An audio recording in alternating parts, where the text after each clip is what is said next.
Bienvenue dans cette nouvelle histoire. Avant de commencer, n'oubliez pas de vous abonner et de partager la vidéo pour soutenir la chaîne et permettre à ce genre de contenu de continuer à exister.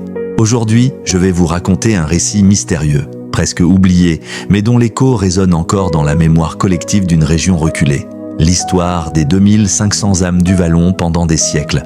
Personne n'avait osé remettre en question ce qui s'était réellement passé dans cette vallée isolée. On parlait de disparition, d'un silence étrange, d'une tragédie dont les détails semblaient volontairement effacés, mais récemment, la découverte d'anciens journaux, de lettres et de témoignages enfouis a permis de reconstituer une partie de la vérité. Ce récit n'est pas une simple légende.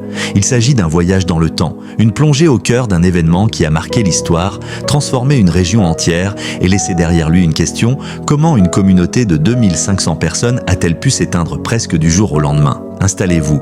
Voici l'histoire des 2500 âmes du Vallon. Les origines du Vallon, le Vallon de Brume-Claire se situait au cœur d'une région montagneuse difficile d'accès. Contrairement à ce qu'on pourrait croire, ce n'était pas un endroit hostile ou lugubre. Au contraire, la vallée était fertile, baignée d'un brouillard matinal qui lui donnait son nom et nourrissait des forêts anciennes, des sources pures et des terres agricoles prospères. C'est ce décor bucolique qui avait attiré, des siècles auparavant, les premiers habitants cherchant un refuge loin des conflits des grandes villes.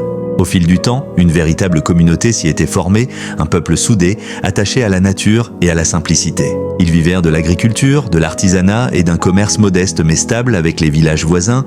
Le Vallon comptait alors près de 2500 personnes, des familles, des artisans, des guérisseurs, des érudits. Un monde miniature parfaitement autonome. Ce qui rendait ce lieu si particulier, c'était sa relation intime avec l'environnement. Les habitants entretenaient des traditions anciennes héritées de leurs ancêtres. Parmi celles-ci, la plus mystérieuse était la veille du solstice. Chaque année, à une date précise, les villageois se réunissaient au centre de la vallée. Ils allumaient un grand feu symbolique, célébrèrent l'arrivée de la saison nouvelle et récitaient des chants censés protéger la communauté. Personne n'en connaissait vraiment l'origine, mais la tradition avait été suivie avec respect, presque avec révérence. Les écrits retrouvés récemment montrent que le Vallon semblait vivre dans une harmonie rarement atteinte ailleurs. Pourtant, certains témoignages évoquent aussi des signes précurseurs, des événements apparemment insignifiants, mais qui, mis bout à bout, dessinent une inquiétante montée en tension. Des animaux quittant la forêt, des vibrations nocturnes, des éclats de lumière aperçus au-dessus des montagnes. Cela pouvait sembler anodin, mais les anciens y voyaient un avertissement que personne ne voulait entendre. Cette première partie de l'histoire nous montre un peuple uni, prospère, paisible, un calme profond juste avant la tempête. Les premiers signes. Tout a commencé quelques semaines avant la veille du solstice. Comme chaque année, les habitants se préparaient aux festivités. Décoration, récolte, préparation des chants, révision des récits anciens. Rien ne laissait présager un drame. Pourtant, certains habitants plus sensibles notaient des anomalies que les autres mettaient sur le compte de l'imagination. Les animaux domestiques étaient devenus agités, certains refusèrent de sortir, d'autres au contraire fuyaient vers les montagnes. Un berger rapporta même que plusieurs de ses chèvres avaient disparu sans laisser de traces, comme si elles s'étaient volatilisées. Lorsqu'il tenta de les retrouver, il tomba sur une zone de la forêt où, selon ses mots, le silence n'était pas naturel. Les habitants consultèrent les anciens, qui fouillèrent des manuscrits oubliés. Ils trouvèrent des références à une ombre du solstice, un phénomène qui n'était censé se produire qu'une fois tous les plusieurs siècles. La plupart n'y prêtèrent pas attention, pensant à une superstition archaïque. Mais les phénomènes s'accumulèrent. Une nuit, de nombreux villageois furent réveillés par un grondement sourd venu du sous-sol de la vallée. Certains sentirent même leurs murs trembler. Le lendemain matin, aucune fissure n'était visible, aucun signe d'un tremblement de terre. Pourtant, le bruit avait été entendu par trop de personnes pour être ignoré. Les érudits du Vallon, inquiets, commencèrent à comparer leurs observations. Ils remarquèrent que les journées semblaient légèrement raccourcir, que l'ombre des montagnes s'étirait plus vite que d'habitude, comme si le soleil lui-même se comportait différemment. La tension commença à monter. Les plus superstitieux parlaient d'un cycle oublié, tandis que les plus rationnels cherchaient une explication scientifique. Personne, cependant, ne pouvait nier que quelque chose n'allait pas. Le Conseil du Vallon décida de maintenir les festivités du solstice malgré les inquiétudes. Une décision qui allait sceller le destin de la communauté. La nuit du solstice. La nuit du solstice arriva, enveloppée d'un silence inhabituel. Malgré la peur, les 2500 habitants se rassemblèrent au centre du Vallon. Le feu sacré fut allumé comme chaque année, projetant des ombres dansantes sur les visages tendus. À ce moment précis, selon les manuscrits retrouvés, un phénomène spectaculaire se produisit. Une colonne de lumière blanche se dressa au-dessus du feu comme un rayon venu du ciel. Les habitants, d'abord émerveillés, se turent presque instantanément. La lumière ne ressemblait à rien de connu. Ni à un éclair, ni à un phénomène météorologique. Elle vibrait doucement, presque vivante. Puis tout bascula. Le sol se mit à résonner avec une intensité jamais ressentie. Une onde invisible traversa la vallée, faisant s'incliner les arbres, faisant vibrer les eaux des rivières. La lumière changea de forme, devenant une spirale. Certains habitants s'approchèrent, pensant à une manifestation divine. D'autres, au contraire, reculèrent, pris d'un instinct de survie. Les chants s'interrompirent lorsque la spirale sembla aspirer l'air même du vallon. Des torches s'éteignirent, les feuilles se soulevèrent du sol et une obscurité soudaine tomba sur la vallée comme un voile, puis vint un silence total. Un silence tellement profond qu'il effaça toute notion de temps. Les témoins survivants, peu nombreux, racontent que lorsqu'ils rouvrirent les yeux, les 2500 habitants avaient disparu.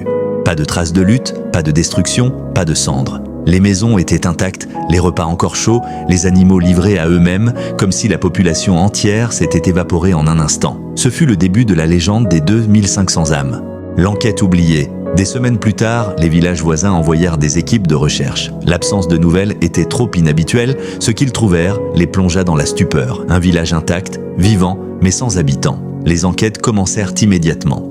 Les enquêteurs notèrent l'absence totale de traces de lutte, de maladie ou d'accident. Rien ne semblait pillé, rien n'était brûlé. C'était comme un instant figé dans le temps. Les érudits observèrent ensuite les phénomènes naturels. La luminosité, les champs électromagnétiques, les variations du sol. Ils découvrirent une singularité dans le sous-sol de la vallée. Une cavité circulaire extrêmement profonde, invisible à l'œil nu, qui semblait absorber certains types d'ondes. Était-ce la cause du phénomène? Impossible à dire. Certains enquêteurs se penchèrent sur les écrits anciens. Ils trouvèrent des récits évoquant un passage entre deux cycles, une porte de lumière qui apparaissait tous les 700 ans. Ce passage, disaient-ils, choisissait un lieu et l'emportait au-delà du voile. Était-ce une métaphore, une prophétie? Nul ne pouvait trancher. Finalement, l'affaire fut classée. Les autorités décidèrent de déclarer le vallon zone interdite, invoquant des risques géologiques. Les archives furent scellées et l'histoire tomba dans l'oubli. Jusqu'à récemment, la vérité révélée. Des chercheurs modernes, passionnés par les mystères historiques, ont récemment obtenu l'autorisation exceptionnelle d'accéder à l'ancienne vallée. Ils ont utilisé des technologies nouvelles, imagerie sous-sol, drones, analyse des champs magnétiques. Ce qu'ils ont découvert bouleversa toutes les hypothèses précédentes. Au cœur de la vallée, ils détectèrent une anomalie énergétique stable encore présente après des siècles. Une sorte de champ tournant, imperceptible à l'œil nu, mais mesurable scientifiquement. Ce champ correspondait exactement aux descriptions anciennes de la porte de lumière. Pour la première fois, la science confirmait indirectement un phénomène que l'on pensait mythologique. Les chercheurs émirent une hypothèse fascinante. Le phénomène du solstice aurait créé une intersection brève entre deux plans d'existence. Pendant un instant, les habitants du vallon auraient été transportés, non détruits. Une transition, pas une disparition. Bien sûr, cela reste spéculatif. Aucune preuve directe n'a été retrouvée. Aucun signe de vie dans les dimensions explorées.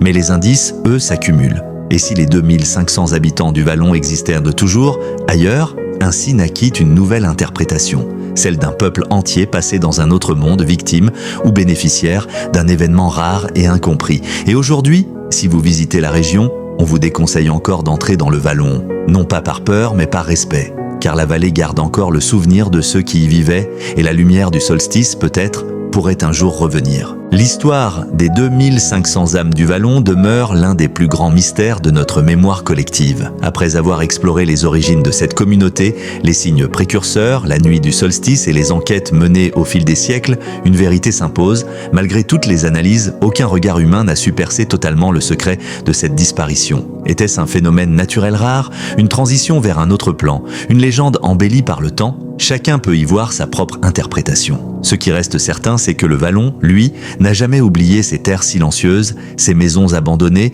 et son brouillard éternel semble encore murmurer le souvenir de ceux qui l'habitaient. Peut-être qu'un jour, un nouvel élément viendra compléter le puzzle, peut-être que de nouvelles recherches révéleront enfin ce qui s'est produit cette nuit-là. En attendant, cette histoire nous rappelle que, parfois, le monde garde en lui des zones d'ombre que ni la science, ni les traditions, ni les légendes ne peuvent totalement éclairer. Merci d'avoir suivi ce récit jusqu'au bout. N'oubliez pas de liker, partager et vous abonner pour d'autres histoires captivantes.